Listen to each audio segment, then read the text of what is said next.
ça se passe la prison et Sika Ozali?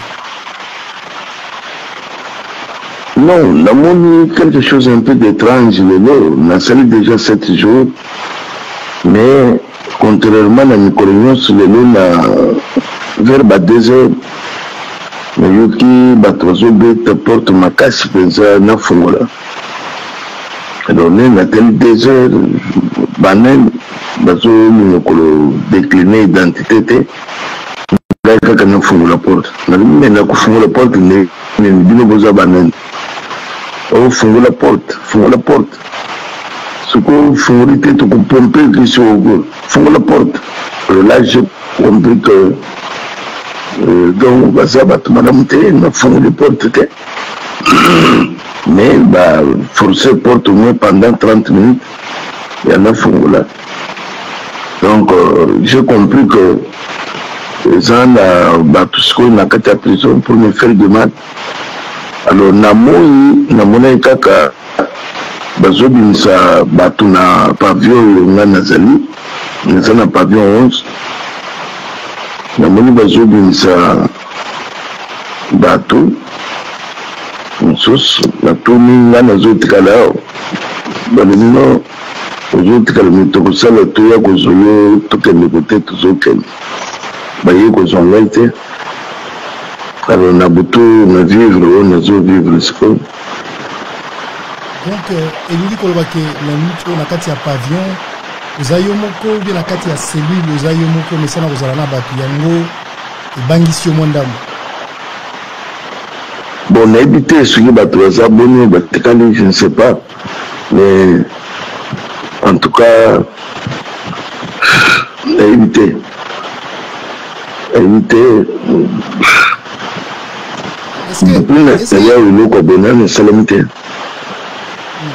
Est-ce que ça est là pour les autres au Banga par rapport à la situation de nos vivres en Olobo? Non, Kobanga comme tel, en tout cas, dans mais seulement il m'a dénoncé que ce qu'il y a des gens qui viennent dans ma vie.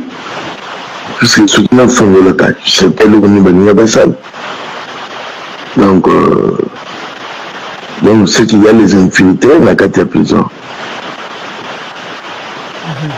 Alors, prison est ici il faut aller en sécurité et que au Moni Makambo les mona est-ce que Zalina bat aux soupçonnés aux comme ça que Baniba Salayoma B la carte prison? Bon, je ne sais pas. Nabuto, moi, il y a eu le nom de Bézaté. Mais, du moins, je sais que derrière ce dossier, c'est PPRD. Derrière tout ce montage, c'est PPRD. Mais qu'est-ce que... Alors, maintenant... Oui.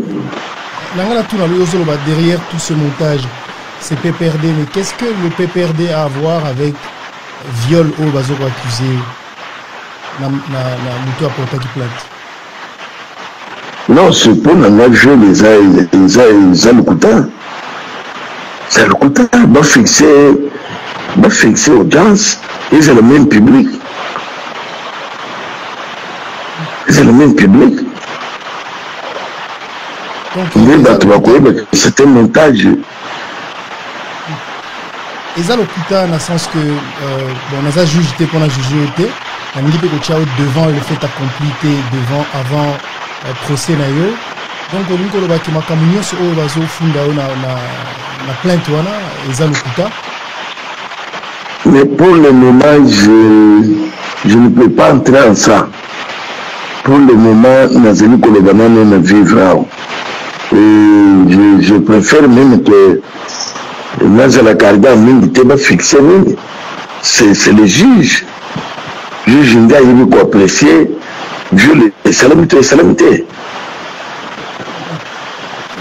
Ce n'est pas le fait que moi j'aime bien aller vite chez le juge. Le juge a le parce qu'il est dans le viol.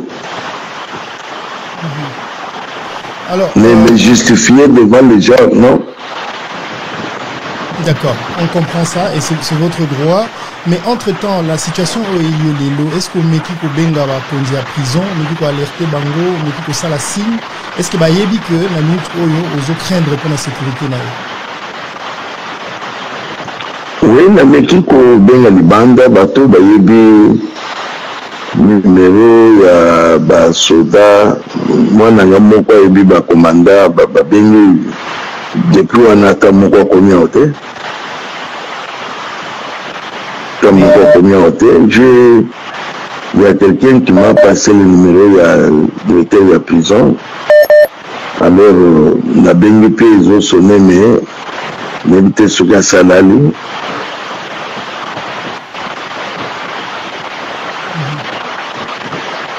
Alors, évêque, on espère vraiment que nous allons se sentir en insécurité, que vous allez bien, jusqu'à ce que Bayo Kayo, pour la procès Nayo.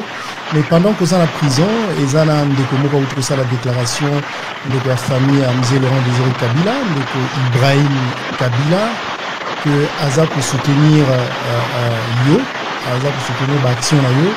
Vous avez comment par rapport à Nayo? Non. En tout cas, pour le moment, je ne peux pas faire une émission. Pour le moment, moi, c'est le problème que je suis en train de vivre maintenant que je dénonce.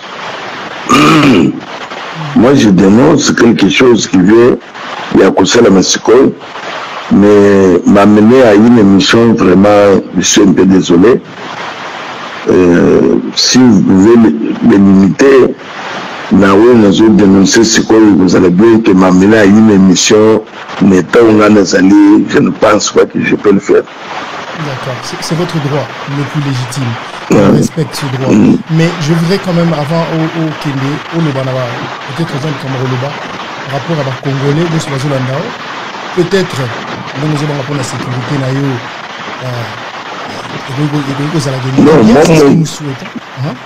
non, mon problème pour le moment, que les gens puissent vulgariser le message. Il y a ce qui vient de m'arriver maintenant, c'est ce qui me préoccupe, c'est ce qui est important. C'est important. Puisque ce qui m'a formulé, je ne sais pas où il est.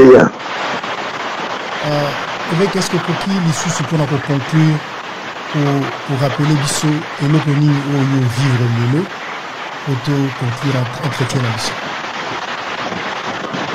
Dans le but qu'on a été pour vivre quelque chose d'étrange, on a mon quitté. Ils allaient accueillir Batoubaye, ils ont forcé porte, ils ont fait là à 2h du matin, des gens inconnus. Alors là, je comprends qu'il y a des infiltrés ici à la prison. Donc, pour me faire du mal, c'est ce que moi je dénonce.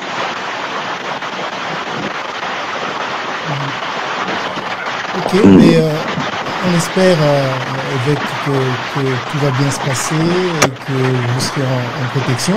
Et puis j'espère que ceux qui Balandi, Konzambo, Kabaroyoka, Barolanda, et puis pour sécuriser, pour souhaiter toutes les chances du monde pour aux sécurité. Et puis on va nous le bien.